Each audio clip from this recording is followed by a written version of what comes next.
Boa noite, galerinha, tudo bem? Aqui é o Leozinho Porcar fazendo mais um vídeo pra vocês, um vídeo engraçado para que vocês possam ir se divertir nessa noite de sábado. Galerinha, fica com Deus, aqui é o Leozinho Porcar, se inscreva no canal, ative o sininho, viu? E dê seus comentários aí, ajuda o canal a crescer, valeu? Então roda a vinheta. Smoke weed every day.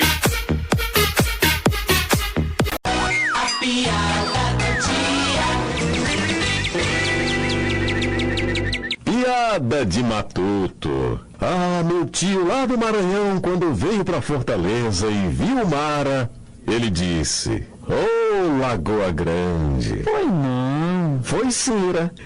E a piada foi enviada por Dejair, o campeão, na Maraponga, em Fortaleza, Ceará. A piada é a seguinte: 2 pedreiros matutos são contratados para trabalhar na Arábia. Só que no meio da viagem, o avião tem que fazer um pouso forçado, mesmo no deserto do Saara. Compadre, eu tô achando você tão preocupado.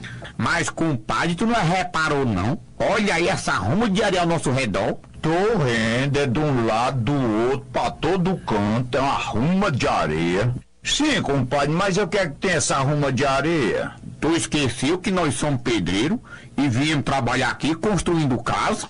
Sim, compadre, mas o que é que tem? Ora, com essa ruma de areia, nós estamos lascados quando chegar o cimento e o tijolo.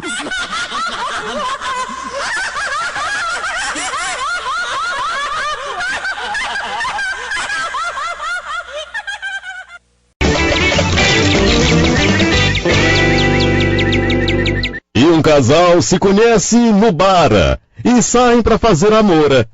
E depois do ato... Olha, eu tenho uma coisa pra te falar. Pode falar, diga. Eu sou mulher da vida. E o que a gente fez aqui custou R$100. Ah, é, né? Pois eu tenho uma coisa também pra te falar, ó. Sim, o que é? Eu sou taxista. E a corrida que a gente fez até aqui deu 150. Então passo pra cá, R$50. Ui!